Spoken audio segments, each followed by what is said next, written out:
we are going to talk about the 10 Commandments. These are the most well-known rules in the whole Bible. Maybe the most famous rules in all of human history. Yeah, they are really famous.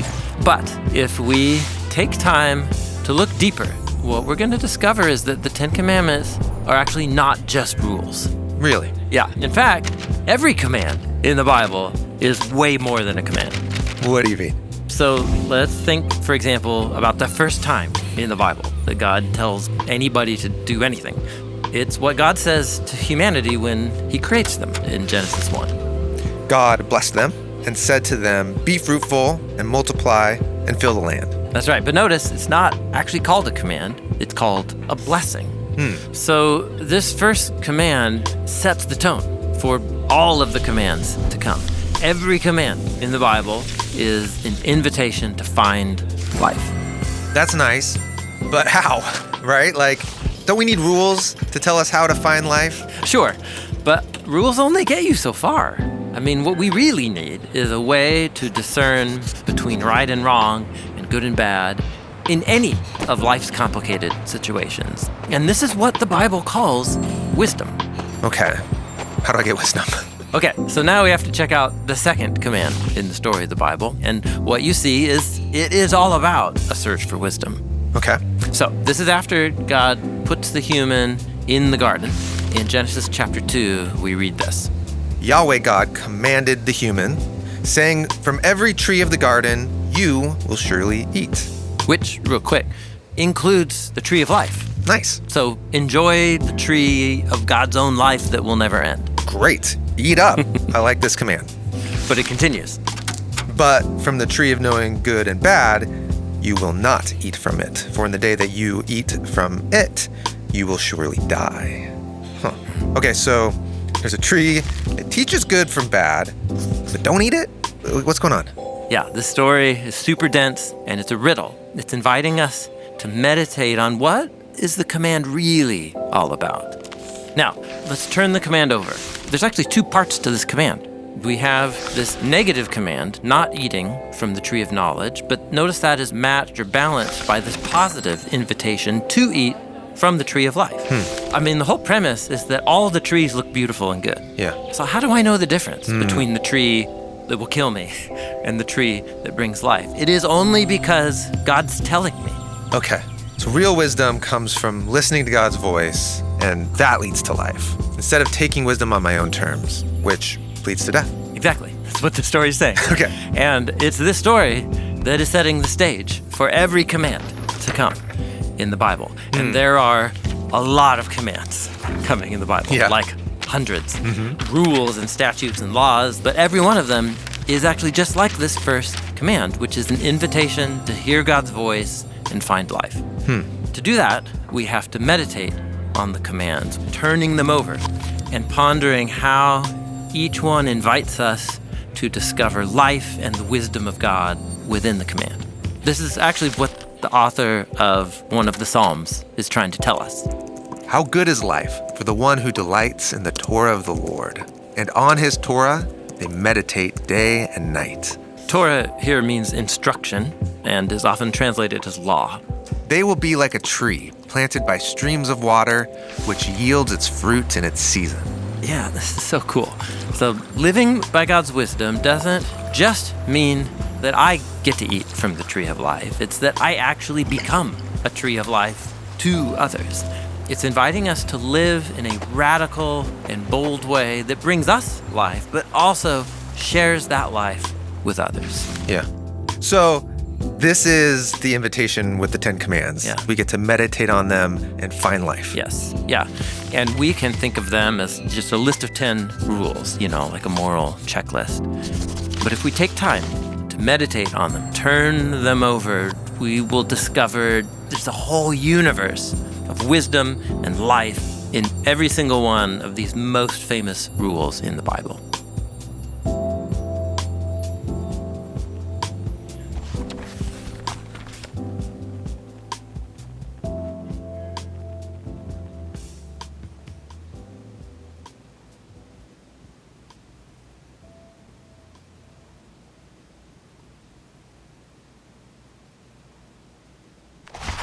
Ten Commandments don't come out of nowhere. They are what God says to Israel after he rescues them out of Egypt and then brings them to the foot of Mount Sinai.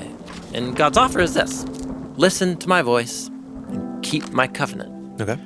The terms of this covenant are going to set you apart. So you'll be a holy nation set apart. You'll be a priestly kingdom, and then my representatives to the nations.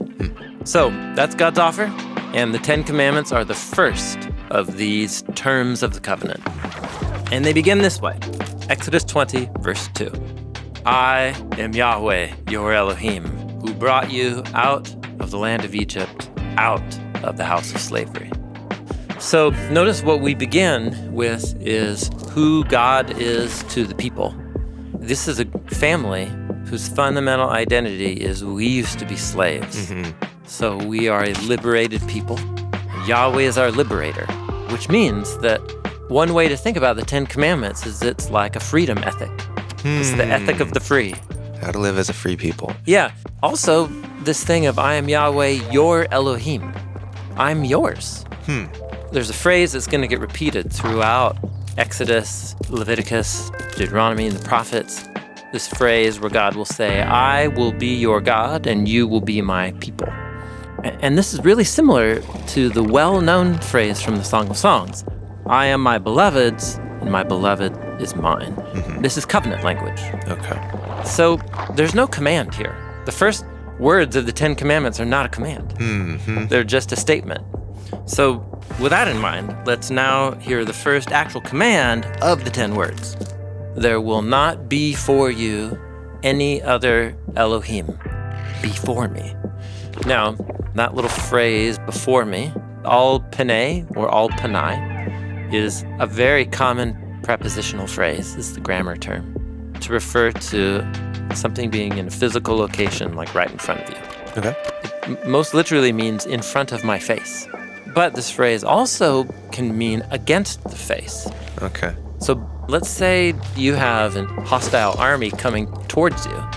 They are also before your face. Before your face, but they're coming against you. Against your face. Okay. Yeah. Yeah, okay. So this phrase, al panei, also, this can be confusing to us, can be used not in the sense of in front of you, but in the sense of beside you. It is sometimes used in the sense of instead of. It's very flexible. It's very flexible, but you can actually plug this idea of no other Elohim into every one of those meanings, and it works. So don't put anything else in front of me, beside me, against me, instead of me. There will not be for you any other Elohim. No thing else is your life. Okay. And Elohim is the Hebrew word that just means spiritual being. Yes, and it is used to refer to the one God of Israel, creator of all, but then also to other spiritual beings, real or imagined. We do know that there's other spiritual beings. We call them the host of heaven. Yeah, and then they're also called by other titles in the Bible. So messengers, that is angels. You have the divine council members, like the sons of God, spirits. This is the class of creatures that are spiritual beings. Deuteronomy 10:17, Moses says, Yahweh, your Elohim, he is the Elohim of Elohim. Yeah, he's in a class of its own. Yes, any other spiritual being other than Yahweh isn't on the same rank as Yahweh. Yeah. And is not worthy of your ultimate loyalty and allegiance. Okay. In our context, we kind of dismiss this idea almost too much of other spiritual powers. Yeah. But we do actually still have these higher powers, higher ideals that command our loyalty. And when humans give our imaginations and desires and allegiances to anything that's not the source of all reality, it will eventually lead us on a path that dehumanizes us and other people. I guess it's kind of easy to see that with sex, for example, or with money. With greed. Yeah, or with power. When those become ends in themselves, it leads to our destruction. Yeah. It's possible to live your human existence in a lie, thinking that someone or something or some power has a claim on me that actually doesn't. But when I get in touch with the one who truly has a claim on my life, because they're the author of my life, then I'm living in the truth and I'm living in the road to freedom. That's a concept that we're watching come into birth right here as we hear God say these words. These are world-shaping words. And it's just the first command.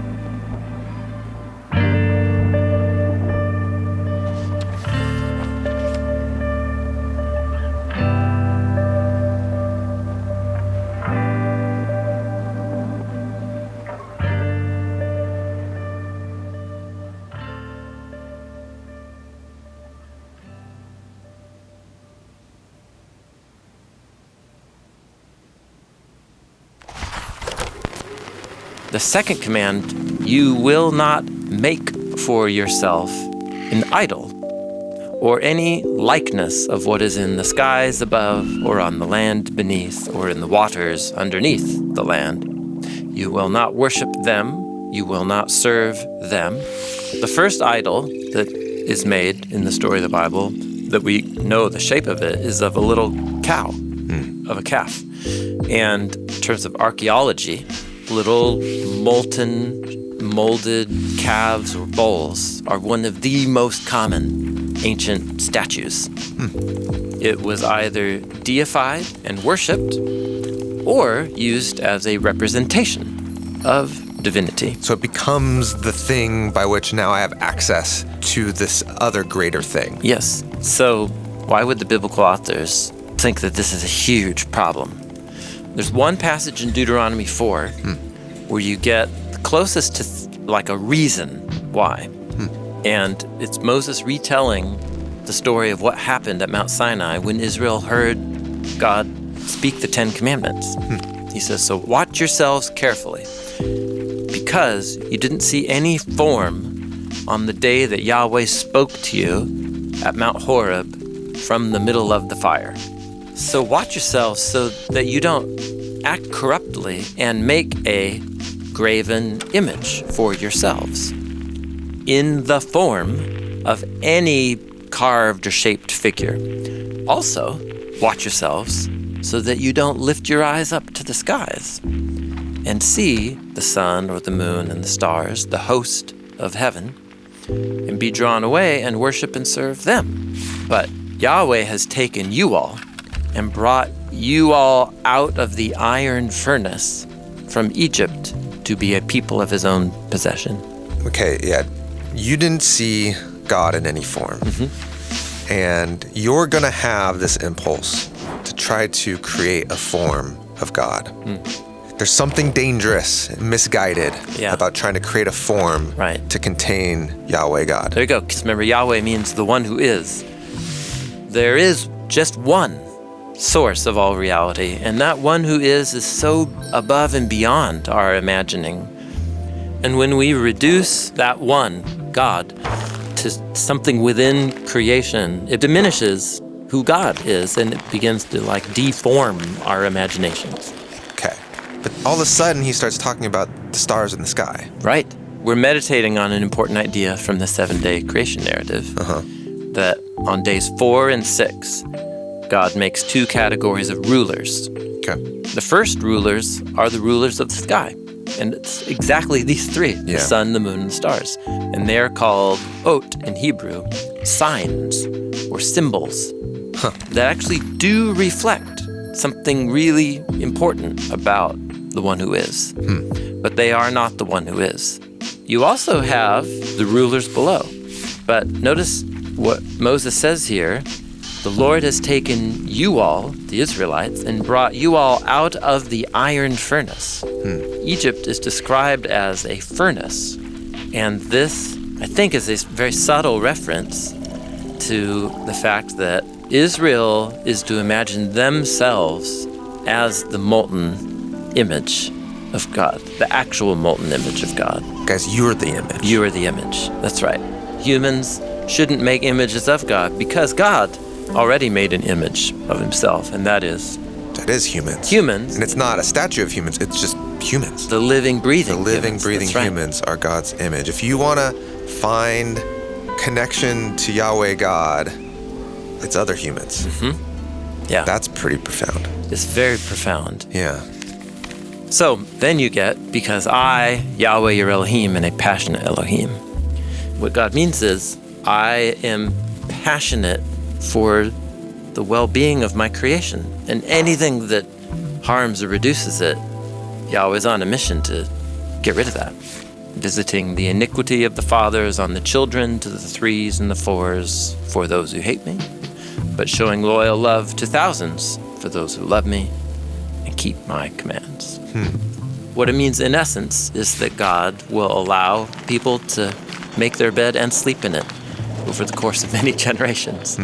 But for those who love God and keep his commands, there will be a reciprocity of infinite generations, thousands of generations, which is basically saying Uncountable.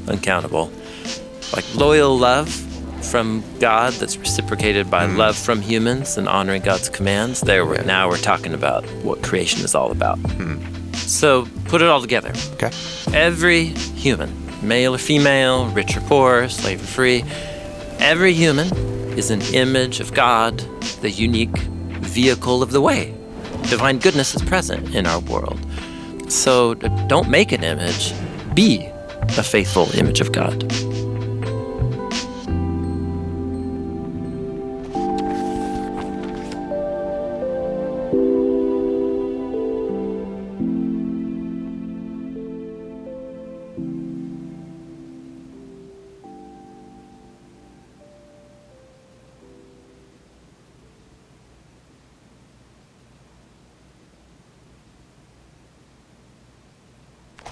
So we're going to look at now the third word. You shall not take the name of the Lord your God in vain.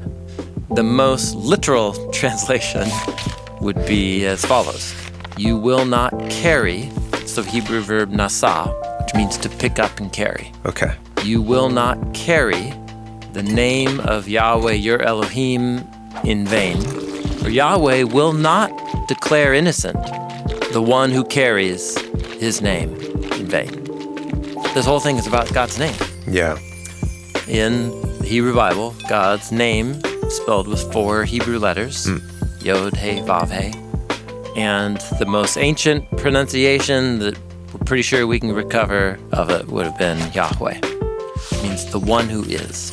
Such a rad name. It's like the coolest name ever. That's a good name. The one who is. Yeah. So Yahweh's name is like the greatest name because he's the creator of all things. Now, here's something interesting. When God says he's going to guide the Israelites through the wilderness, God says, I'm going to send a messenger to go with you. It gets translated angel. And then God says, you should be careful around that messenger. My name is in him. So how you treat him is how you treat me. So in other words, when God gives his name or attaches his name to others, it becomes a form of representation or a way that you encounter the God who is above and beyond. So when the priests go in and out of the tabernacle, one of the special things that they wear is this chest plate with these gold settings in which are set 12 gemstones. On the gemstones are etched the names of the 12 tribes of Israel. And this is all symbolism, but this priest is a representative. When the priest goes in with those names etched on the stones, it's as if all of the people of those tribes are walking into the tent. So 2 times in Exodus chapter 28, that's called Aaron carrying their name before Yahweh. So what Aaron is to do for Israel is supposed to do with Yahweh's name, to carry the name. It's a risky move to attach your name to something. Yeah. It's an intimate move. Yeah. And the risk is that Israel will carry the name of Yahweh in vain. It's the Hebrew word shav. It can refer to something that doesn't fulfill its purpose. So, for example, in Psalm 127, unless Yahweh is building the house, the people who build a house are building for shav, for no purpose. It won't actually succeed. It won't be what it's made to be. So God has attached his name to you for a purpose, to represent him. Yeah. So carry the name of Yahweh faithfully. So represent the character and the story of Yahweh like with your whole life and being. And how are we supposed to do that? Well, that is what the rest of the 10 Commandments are all about.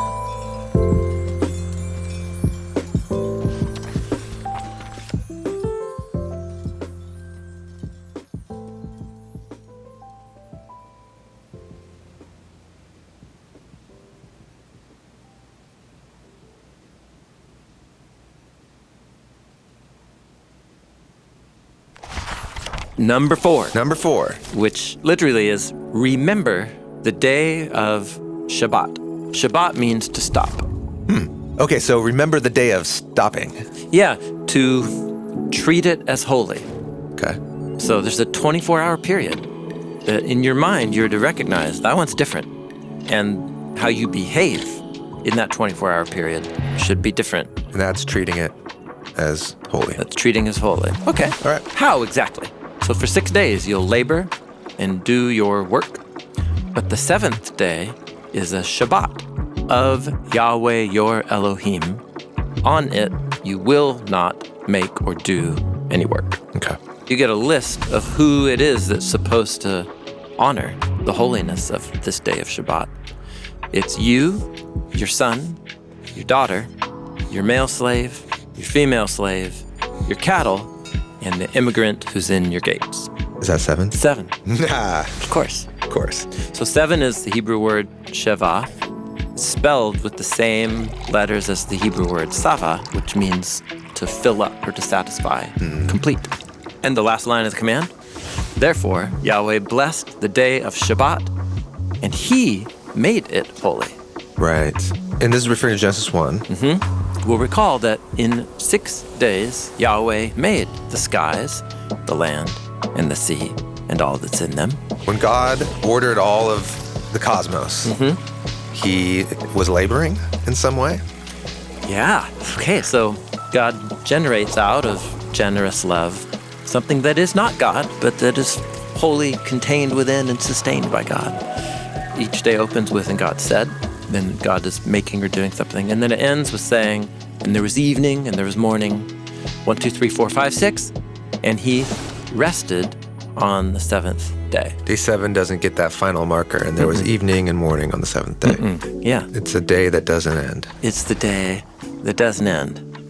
This great day of unity and completeness and blessing and sharing in the harmony and shalom, coming into rest, a state of rest within the generous love of God. And what if, because that's such a long journey. Yeah, when is it again? The universe. When's that going to happen? Exactly. Can I put it in my calendar? Yeah, so what the 4th command is about Israel, is to structure its actual life rhythms along that storyline and then reenact the whole history of the universe every week, so that 6 days of labor culminating a 7th day of rest becomes a way of participating in the grand story of what God is doing and has in store for all of creation. I'm an image of God. I'm called to discover the vocation that God has for me and that he's instilled within me. But our work is not ultimate. It's not actually what has the final word about where this universe is going. So I can stop and just enjoy the good things that God's given me. Wow, yeah. In Jewish tradition, as far back as we can tell, the 7th day begins on what today we call Friday at sundown. So from Friday to Saturday. But then Jesus rose from the dead on a Sunday. Day 1. Day 1 of the new week. A hugely important day because it marks the dawn of new creation. So the earliest Jewish communities that followed Jesus now had 2 days they wanted to celebrate as holy. And there were arguments about which day was truly honoring God, and it got contentious. But the Apostle Paul saw all this coming, where he talked about, hey, different ones of you are going to treat different days as sacred and holy, surely referring to the Sabbath. And he trusted that the Spirit of God would guide individuals and communities to use wisdom and to honor the days that they felt they needed to honor. Okay.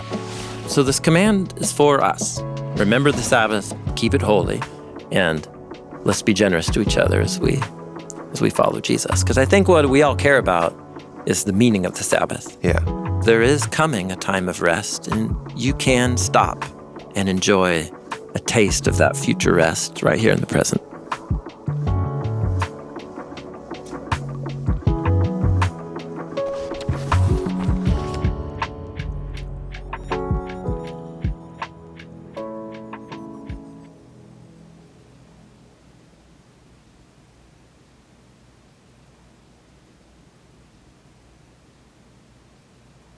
So we've looked at commands 1 through 4. Yes. And we've pointed out that all of these are emphasizing your relationship with God. Yeah. Honor me alone. Don't make any physical representations of God. Don't carry the name of Yahweh your Elohim for a futile purpose. And honor the seventh day rest. That's commands 1 through 4. Humans relating to God. What's interesting is commands 6 through 10. Don't kill, don't adulterize, don't steal, and don't bear false witness, don't covet or desire what isn't yours. Those are all very clearly like about you and other humans. Mm-hmm. And then in between them is command number 5, the hinge between how you relate to God and how you relate to your neighbor. Honor your father and your mother so that your days may be prolonged in the land which Yahweh your Elohim gives you. How you relate to God is really connected to how you relate to these two humans. Yeah. Notice the your is repeated. Your father, your mother, your Elohim. Your father and your mother are the ones who gave you life. And your Elohim is the one who gives you a land where you can have life. Right. So how I relate to somebody who generated and sustained my existence, that's a unique relationship, and that needs to be treated in a special way. Yeah. And that special way is called honor. It comes from the Hebrew verb kabed. It means to be heavy, to have physical weight. Okay. Weightiness or like gravity. Totally. It's important. Yeah, it's meaningful. So you treat them as having significance. So, for example, here's Proverbs 14:31. The one who oppresses the poor taunts his maker. Acting unfairly towards someone who has less than you, you are making fun of his creator. Wow, that's heavy. Staggering implications. But then the one who is generous to the needy honors him. You're saying you're worth having something. But then also you are honoring the creator of that person. So honoring your parents is about respecting them. Yeah. However, honoring can and does refer in the Hebrew Bible to sharing and generosity and economic support. So what is very interesting is that is certainly how Jesus took this command right here. He says, listen, Moses said, honor your father and mother. But you say that if anyone says to his father and mother, hey, mom and dad, I know you were expecting to get support from me in your old age, but the money that I set aside to do that for you, I dedicated it as a gift to God to offer to the temple. Sorry. And so there apparently was a loophole where what you give to your parents could be lessened to prioritize that money as a gift to God. Okay. And Jesus is like, that's so backwards. Jesus is pretty frustrated. Honoring your father and mother, I think for Jesus, is how you honor God. They cared for you and generated you, and you can reciprocate that care for them. And something about that reciprocation of care results in prolonged days in the land. How does a community have long, multi-generational life? Yeah, it's through reciprocal care within the community. So our parents gave us life when they were young, and we can help sustain their life when they're old. And it's this reciprocity of care. This is the only command in the list with a promise. So that you'll have long life in the land. Yes. And for Jesus, this command wasn't just about our own biological fathers and mothers. I think what made the early Jesus movement so socially powerful was how they created a sense of family bonds beyond the actual physical lineage and kinship. And so Jesus actually wants us to expand the scope of the fifth commandment. The people of God are to esteem the elderly. Yeah. And take care of widows and honor all of those who gave us life. And when we do that, we honor God and we create a community that thrives.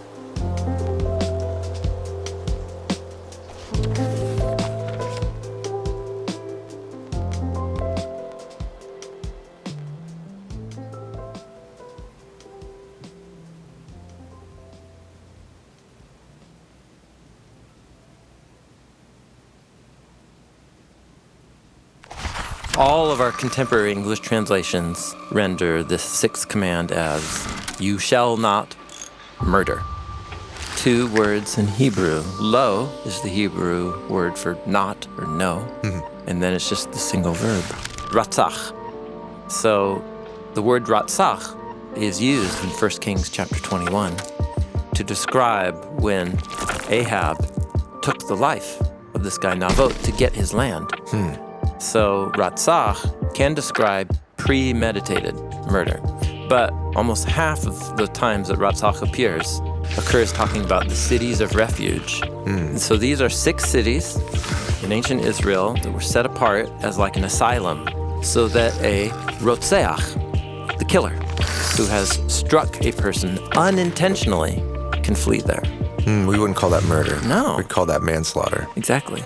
So I think our English word kill can refer to intentional or unintentional. So don't kill. Yeah, because that is what rasach means, just ending a life unrelated to purpose or premeditation. Yeah. Apparently, a human life is so valuable that it's worth this kind of blanket prohibition. Don't end a life. Don't do it. There's something so foundational and important and valuable about life. Yeah. That the baseline is you do not take it. Do not do it. Yeah. However, after the 10 Commandments, we also get another collection of commands to ancient Israel. This is in Exodus chapters 21 to 23. And these fill out and expand the 10 words. And there we find more laws about killing that qualify the 6th command. So what if you accidentally kill someone? Yeah. What if you're defending yourself or your home? You know, these commands get into all these complexities. Okay, but the first time the topic of killing comes up, it's a simple 2-word prohibition. Yeah. Don't kill. Don't do it. Right. So there's something about the value of human life that should always make us slow down and just stop and make sure that the first priority that we have is protecting life. It's like the baseline. And so maybe, you know, it's just good to say you and I are not in this moment trying to make official declarations about the legitimacy of capital punishment. Yeah, or when you can defend your family, Yeah, or that's what does right. it mean to be a soldier, and all that stuff. Yeah, that's downstream. And you got to think that through. Like, we all have to think those questions through in our communities, in our context. In other words, the 6th command is a form of wisdom literature. Okay, so flip this command around, and it's a charge to protect life. Yeah, the purpose of God's commands is for life. And the 6th command here of the 10 just makes that perfectly clear. It's meant to direct that the best of our thinking, the best of our energies, our greatest wisdom and moral conviction is most aligned with God when we aim all of that at the preservation and the flourishing of life.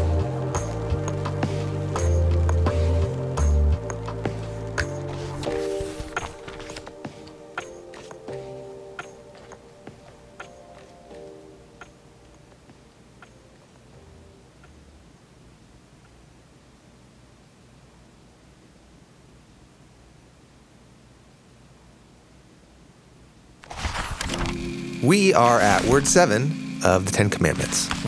Which is, don't commit adultery.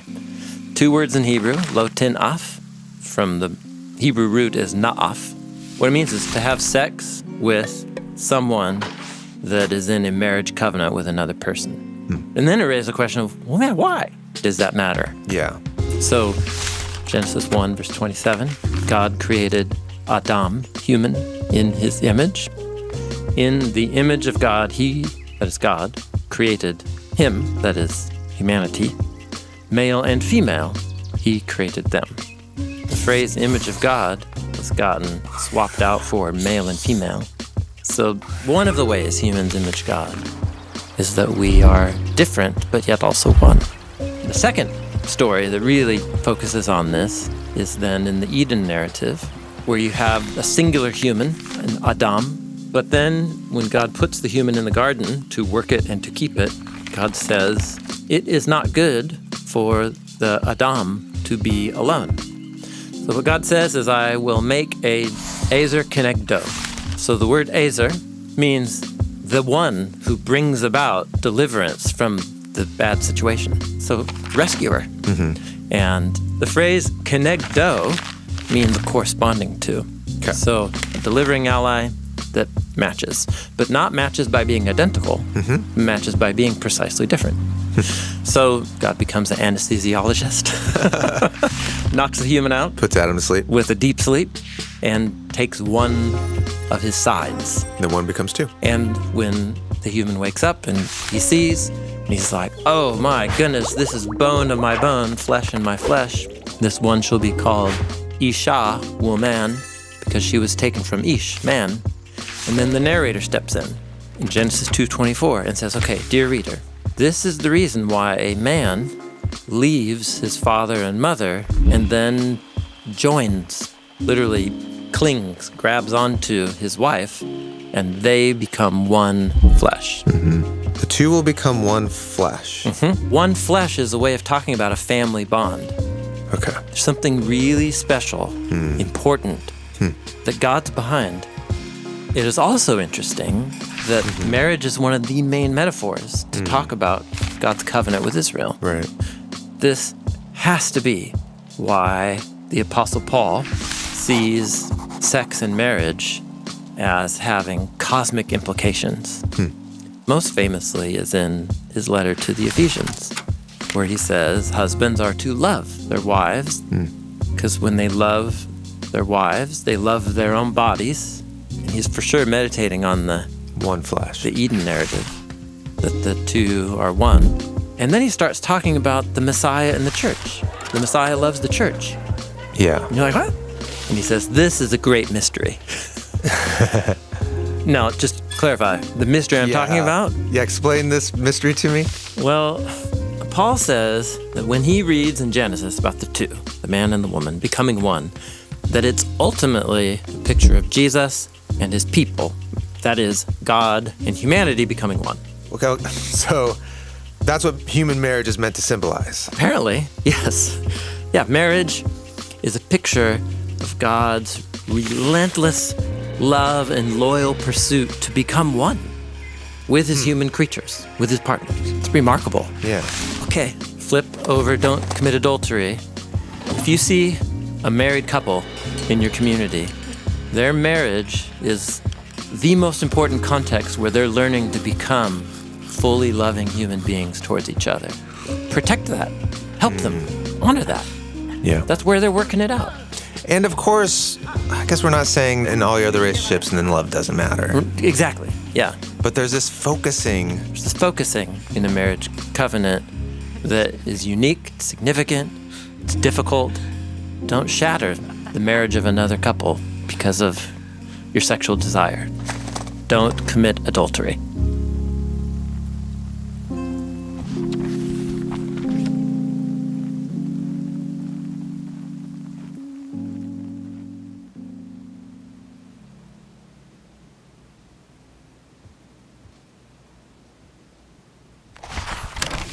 We're going to talk about the 8th commandment. Don't steal. Right. Commands 6, 7, and 8 are the 3 commands that are just 2 words in Hebrew. Lo tirtzach, lo tidnaf, lo tiknov. So you will not kill, you will not commit adultery, you will not steal. They're like a little triad. It's a little package. Yeah. These three are all about things that belong to your neighbor that are not yours. Their life, their marriage, their stuff. Okay. And you need to honor that. So don't steal. Yeah. Now, the sole purpose for stealing is you want to benefit from something that you are not currently benefiting from. So I want that. I'm going to take it. Yeah. But everything that my neighbor has is God's gift to them. And one way of thinking about stealing, then, it actually stems from this probably unconscious belief that I think that God should have given that gift to me. Yeah. That should be mine. Maybe God made a mistake. Yeah. Yeah.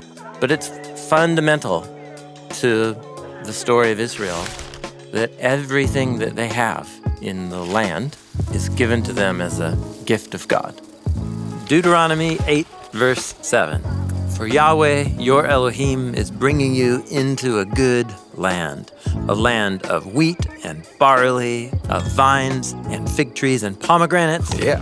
a land of olive oil and honey, a land where you'll eat food without scarcity, in which you'll lack nothing. And when you've eaten and are satisfied, you will bless Yahweh, your Elohim, for the good land that he has given you. All of that is first and foremost described as a gift of God. Yeah. Okay, there's a simplicity and a beauty of just saying God has a purpose for what he's given to each of us. It's all a gift, and I can be content with that. Yeah. Let's pull our next move, which has typically been to try and invert or reverse the law from a negative into a positive. Okay. Is there something deeper about a responsibility I have towards my neighbor and their stuff? Deuteronomy 22. You will not watch the ox of your neighbor or his sheep going astray. You will certainly return it to your neighbor. Don't ignore it. Yeah. Now, let's say your brother, that is your neighbor, doesn't live near you. Or let's say you don't know who he is. You should bring it into your house and keep it with you until your brother comes looking for it. Then give it back to him. This is also what you should do with his donkey. And this is also what you should do with his garment. And this is also what you should do with any of the lost property of your brother that you find. You are not allowed to withhold your help. So you're saying flip it over. Yeah. Instead of asking myself, can I be content with what God's given me?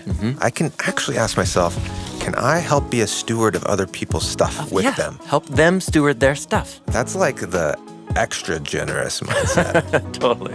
Yes, you really have to believe that God has given me what I need and more, and that God has given my neighbor what they need and more. Yeah. And I'm going to help them be good stewards of what God's given to them.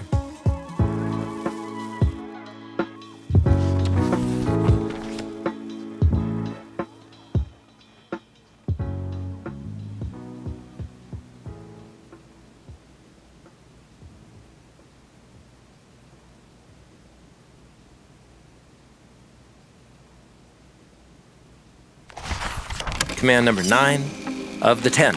You will not bear false witness against your neighbor. The way we normally summarize the meaning of the 9th commandment is we flatten it out. Don't tell lies. Yeah, don't lie. But instead, it's bearing false witness.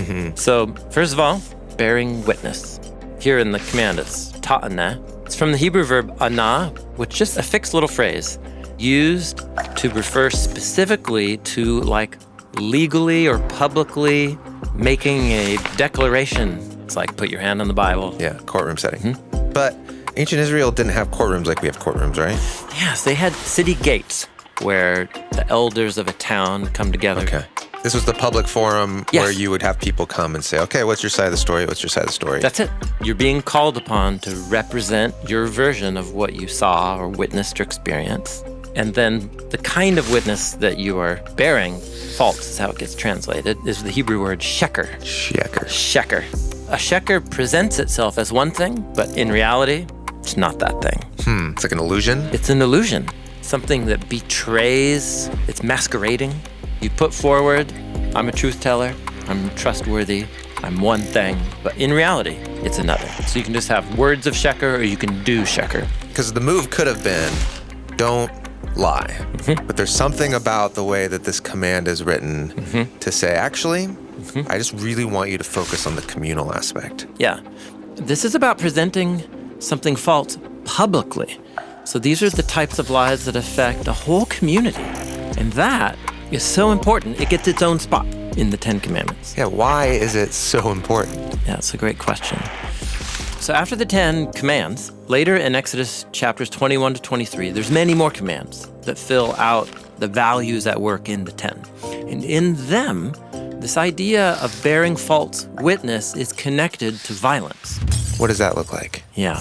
Okay, here's an example from Exodus 23, verses 1 and 2. Okay. Don't spread a false report.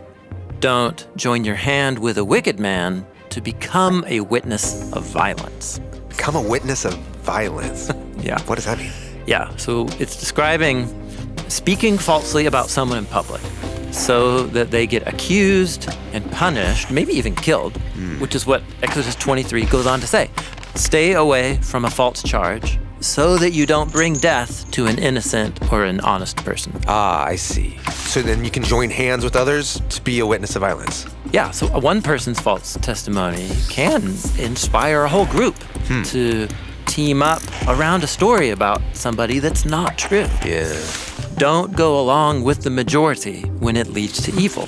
And don't give testimony in a dispute that goes along with the majority in distorting justice. Yeah, that's unfair, and it could totally devastate people. Yeah, especially when it's people who are socially vulnerable. Don't let justice be distorted against a needy person in their dispute. Yeah, if someone doesn't have money or connections, they can easily be taken advantage of. Exactly.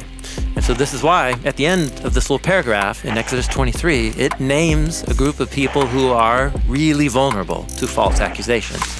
Do not oppress an immigrant, because you know what it means to be an immigrant, because you all were immigrants in the land of Egypt. Huh. Yeah, and this ties all of this back to Israel's story. Yeah, they were a vulnerable group of enslaved immigrants in Egypt. And God is warning Israel so that they don't end up doing to others what Egypt did to them, because that's what inevitably happens when we bear false witness about other people in public. Yeah, there's a high value for being a person of truth and protecting those in vulnerable situations. So flip it over, and how would we frame it? Yeah. Hold up and celebrate and reinforce the value of truth telling in our public setting. To the benefit of everyone. Yeah. Especially the vulnerable. Yes, that's right. If Israel is meant to be the light shining in the darkness in the city on the hill, God really wants to have even their communal justice systems stand apart from the typical types of corruption and distortion that they're liable to. That is what's at stake in the 9th command.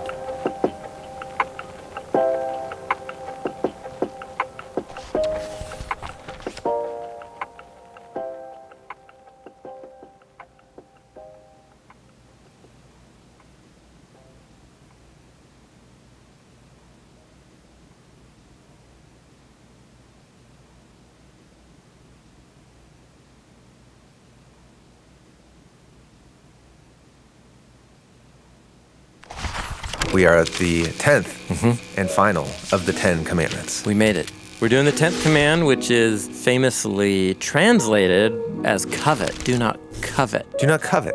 Now, that word is accurate, technically. But the word covet in English buries something that I think is really interesting that I want us to see. Okay. So the Hebrew word here is chamad, and it's the word desire. You will not desire your neighbor's house.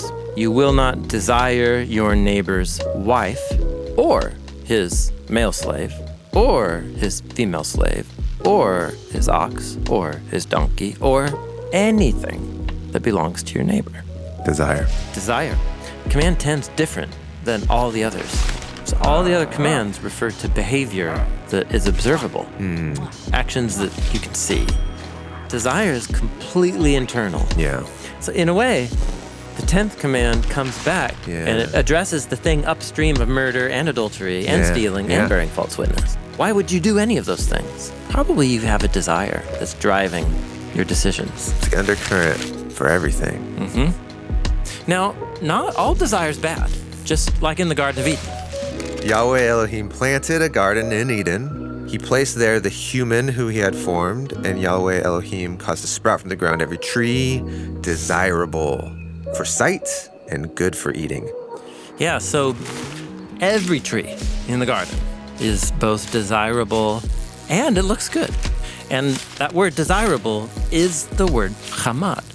So there's one tree then that will be desirable in the garden, that will look good, and it's going to kill you, which is of course not good. So desire itself can lead to either life or to death. And I guess the question then raised by the tree is, how am I supposed to know the difference? Yeah, you need to learn to listen to the wisdom of God. Right. So it has to be significant that all of the wisdom of the 10 words ends right here with addressing human desire. And wisdom is all about training our desires to become more and more aligned with God's desires. And this is just like what Jesus taught us to pray, which is, may your kingdom come, Father, and may your desire be done.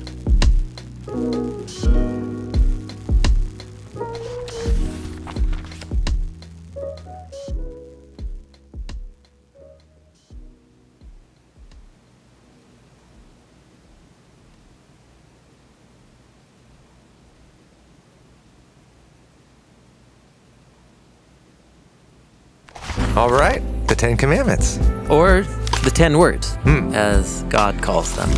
These are not 10 rules to check off of a list. Right. These are 10 ways to hear God's voice and wisdom that can lead us into a deeper, richer kind of life.